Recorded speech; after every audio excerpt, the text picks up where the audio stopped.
हजाराच्या संख्येत आज सकाळपासून बसून तुम्ही माझा ऐकताय. कोण आहे हा मोठा सेलिब्रिटी आहे का? कोण आहे हा मधुकर जाधव? त्याला एक काळ होता गल्लीतला पुत्र कधी विचारत नव्हतं, असा हा मधुकर जाधव आज 50 लाख लोकांचं भविष्य आजपर्यंत बनवू शकलाय. कोण आहे हा मधुकर जाधव? जर थोडासा मागे गेला मित्रांनो तर हा मधुकर जाधव कोण आहे हे तुम्हाला क्लिअर करतो मी. मित्रांनो 5 महामंडळ आणि आई वडील असं आमचं कुटुंब होतं. आई वडील ज्यावेळेस कोणाच्या शेतामध्ये जाऊन काम करतील तेव्हा आमचं पोट भरायचं, तेव्हा घरामध्ये स्वयंपाक व्हायचा, अन्यथा स्वयंपाक होत नसायचा. खरी म्हणजे आमच्या कुटुंबाचे तेव्हा यायचे जेव्हा पावसाळ्याचे दिवस चालू व्हायचे. 30 वर्षापूर्वीचा पावसाळा बघा मित्रांनो काय परिस्थिती होती. एकदा का पाऊस लागला ना 15 दिवस महिनाभर पाऊस चालत राहायचा. अशा टायमाला एका मजुराच्या घरात काय राहायचं, काय किलोने असायचं की काय. मग आईनं जे काय काढून ठेवलेलं आहे 2-3 दिवस तर ते चालायचं. तर नसही घरातलं सगळं अन्न किराणा संपायचा. आई वडील कोणाच्या तरी किराणाच्या दुकानात जायचे, बोलायचे, हात जोडायचे, दादा काहीतरी द्यावं, लेकरं उपाशी. जसं पण पाऊस संपला काम करून परत तुमचे पैसे देईल. किराणा मालवाला देत नसायचा, काढून द्यायचा. तिथून आई वडील शेजारच्यांकडे जायचे, दादा लेकरं उपाशी काहीतरी द्यावं. शेजारचे तर काही देत नसायचे, पण आई वडिलांना टोम न द्यायचे की जर पोरं पोचता येत नाही तर काढते कशाला. मला द्यायचं नसेल तर देऊ नका ना, पण या इन्सल्ट कशासाठी का गरीब होणं हे पाप आहे, गुन्हा आहे. आणि कोणत्या कुटुंबात जन्म घेणं चाललं हे का हातामध्ये आहे का?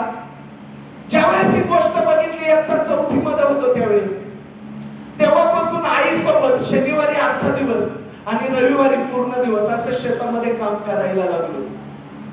तिथून प्रवास चालू झाला माझ्या कामाचा, माझ्या स्ट्रगलचा, फॅमिलीला सोबत करण्यासाठी. उन्हाळ्याची सुट्टी लागली, लोक मामाच्या गावाला, मुलं मामाच्या गावाला, आणि आधी आई सोबत कोणाच्या तरी शेतामध्ये कांदे लावायला, कांदे काढायला, कांदे कापायला, कधी गहू सोंगायला, कधी बाजरी सोंगायला, कधी ज्वारी सोंगायला. हे काम आमचे. एका बाजूला वय वाढत होतं तसे कामही वाढत होते. मित्रांनो सेंट्रिंग काम हे मधुकर जाधवने केलं, गौंडी काम हे मधुकर जाधवने केलं, लोकांच्या ट्रकांवरती किन्नर म्हणून गेलो, पेंटिंग काम केलं. आज शेती कामाचे कोणते काम नाही केले. शेती काम कोंबड खत शेतामध्ये ऊसाच्या वावरात टाकावं लागतं. कोंबड खत टाकताना असं मागे टाकायचं ना तर माहिती नाही मला. मी असं जायचो, सारे ऊसाचे पाते तोंडाला कापून टाकायचे, लोक हसायचे. लोकांच्या हसण्याकडे लक्ष नव्हतं. ज्या गरिबीनं मारलं होतं ना सदा ती तोडण्यासाठी काम होतं.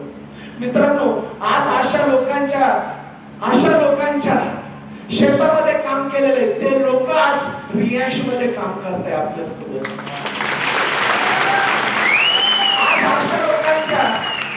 आज मधुकर जाधवनी अशा लोकांच्या लग्नामध्ये खुळखुळे वाजवण्याचे काम केले.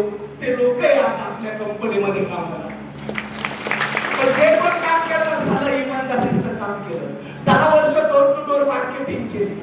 पण गरिबी नावाचं हे जर कलंक लागला होता ना फॅमिलीला, साला हे तुटत नव्हता.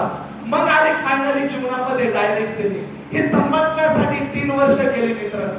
3 वर्षानंतर ज्यावेळेस कंपनी आली, कामाला सुरुवात केली, टार्गेट होतं ही परिस्थिती तोडायची. जे कोणाला जमलं नाही सतत ते काम खानदारामध्ये स्वतःला करायचं तर ठरवलं होतं. कंपनी आलं, कंपनीला मागं पुढं बघितलं नाही, सुरुवात केली. माझ्या अगोदर कंपनीमध्ये 17,000 लोक होते. त्या 17,000 लोकांना चिरत कंपनीचा पहिला डायमंड बनलो आणि 1 करोड आणि ज्या गरिबीची दारिद्र्याची मुलं ज्या कुटुंबाला झोंबलेली होती ना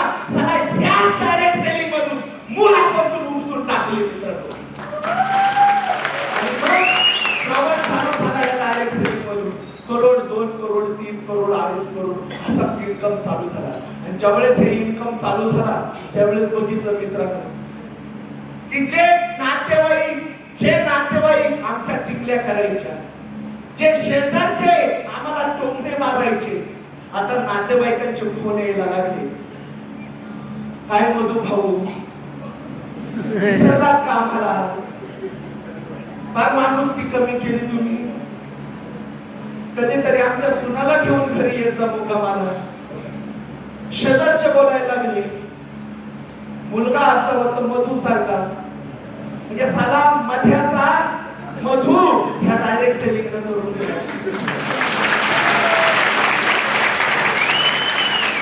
मग त्यावेळेस ही दुनियादारी लक्षात आली. त्यावेळेस म्हटलं साला मधुकर जाधव तू तर तोच आहे, तू तर तोच आहे. मग हा फरक झाला कसा? त्यावेळेस लक्षात आलं की हा जो मध्याचा मधू हा शब्द आहे ना, हा मला नाहीये, माझ्या बँक अकाउंट मध्ये असलेला पैशाला. त्यावेळेस एक गोष्ट क्लिअर झाली की बाप बडा ना भैया, सबसे बडा रुपया, पैसा जिसके पास दुनिया उसकी दास, बाकी सब बकवास. पैसा ज्याच्या जवळ आहे ना, त्याला इज्जत द्यायची. चला ज्यावेळेस हे लक्षात आलं ना की या डायरेक्ट सेलिंगनं या मधुकर जाधवला ही इज्जत दिली ना, तर असे कित्येक मधुकर जाधव आज समाजामध्ये त्यांना राईट प्लॅटफॉर्मची गरज आहे. म्हणून या बियांचा जन्म केला.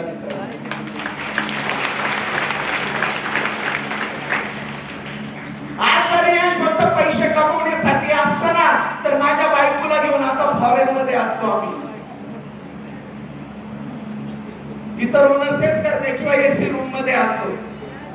आज आपण घर बघत नाही या स्टेजला येऊन